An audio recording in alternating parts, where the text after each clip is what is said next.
We turn now to a checkpoint investigation into the collapse of the gourmet grocery business Nosh and the broader issues it raises about the vulnerability of workers when employers don't behave ethically or the money runs out or both.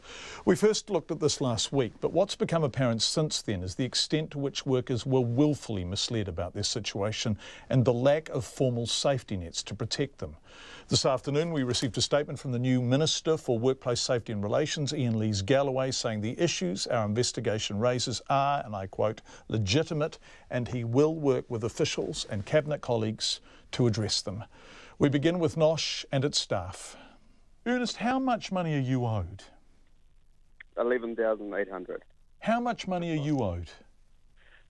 This 11,000. That's the letter we got from Waterstone.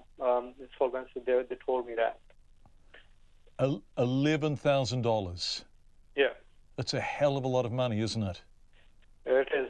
It is. How much money are you owed? Nearly 3,000. How much money are you owed? They owe me about 9,000 and a bit. It's a lot of money. It is a lot of money. From $3,000 to almost $12,000. Ernest, Jagshit, Anna and Kalopa, Nosh workers for years. Not only did they not get redundancy or holiday pay, they weren't paid at all for their last weeks at Nosh. When the money just stopped, they asked where their wages were, and the assurances were emphatic. The money is coming, the money is coming. And because they were so emphatic, because they were said with such feeling, the Nosh workers believed them and they kept coming to work for weeks. Yeah, we did. And not being paid. And how much money are you owed? About 14,000. 14,000 owed to Sharon. Most staff are less, but there are a lot of staff. There was 120 people I know whose pays was still owed to them. But this isn't simply an anatomy of a business failure. What rankles is not only the money that's owed, it's all the promises that were made that were so utterly meaningless. Nosh felt like family. I used to work in Delhi for actually 8 years. After 8 years in the deli, when your unpaid wages start adding up, but your boss looks you in the eye and says, "Don't worry, we're going to find the money and we'll pay you back." You believe him. And when he stakes his home on it, you really believe him. They put their house on as collateral and all kinds of stuff like that. So, who was that? Who said that? John Denise. And did you hear him say it? Yeah. Lots of people did, which gave it an even greater impact. The staff gathered, wages unpaid, people starting to get really behind with their rent and their bills.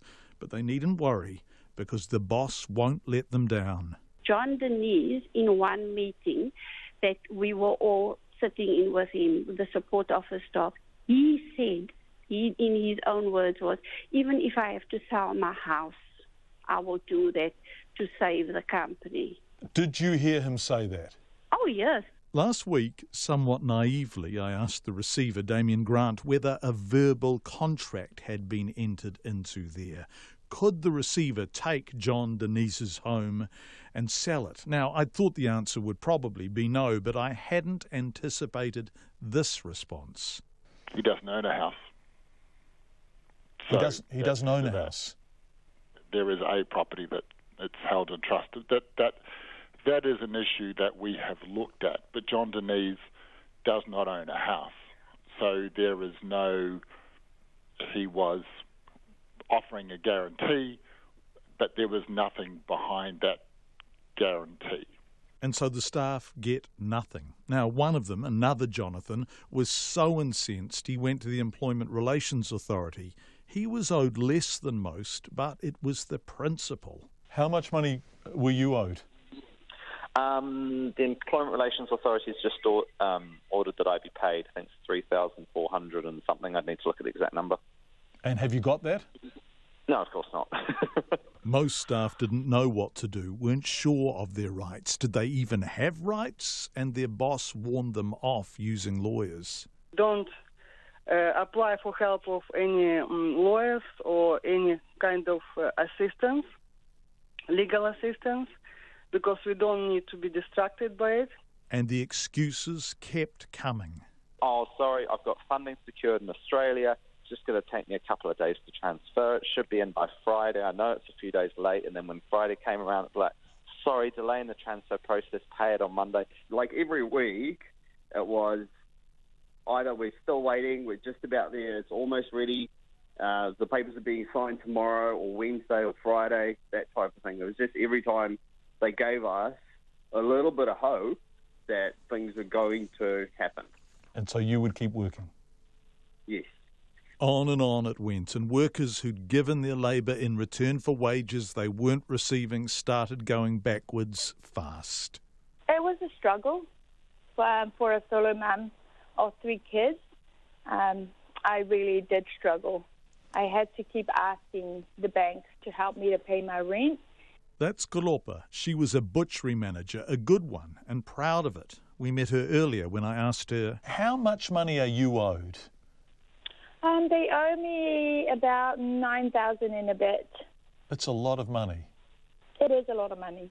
And in Auckland, with no wages, it doesn't take long for you to be in real financial trouble. How did you feed the kids? How did you pay the bills? How did you pay the rent? I just keep ringing my bank and asking them just to please help me pay my rent and to feed my children. So they were kindly enough to help me on that. But so it was just building a debt for me as well. And do you owe the bank money now as a result of that? Absolutely, absolutely. How much? I am trying to pay them back because after all of that, I think at least I owe them around $4,000 just for paying rent and paying the bills and feeding my children. Jagsheet was owed $11,000 too. The impact of that not being paid? I planned my trip to India in Jan 2018, but I had to cancel it because I don't have money. Were you going to go and see family? Yeah, and I was getting married in 2018 in India in front of my family, but that couldn't happen. Worker after worker, the money didn't come. I've got a 2.5-year-old daughter, and I've got a second baby on the way, which is due next week. And yeah, so it put me and my family under a lot of pressure. The money matters, of course, but the betrayal adds insult to injury. What do you think of Jonathan Denise now? I'm angry. I'm angry at him. I can't believe that he would do something like that to so many people and just get away with it. That's what really upsets me in this whole process. I mean, I've had no problem with the fact that a business can fail. That's an inevitable in life, but at least fail honestly and admit once what's done is done and let people continue with their lives. And when I look back, I just have to question why they were carrying on making these assurances. Assurances. How can they be worth so little? How can someone make so many promises and not be held responsible for them? One final question. What would you say to Jonathan Denise? I'd say, can't you at least be honest? You're not a businessman. You've got, 20 failed businesses. You've been bankrupt twice. Maybe a 9-to-5 job where someone else takes the risk is for you. Maybe you shouldn't be someone who runs businesses.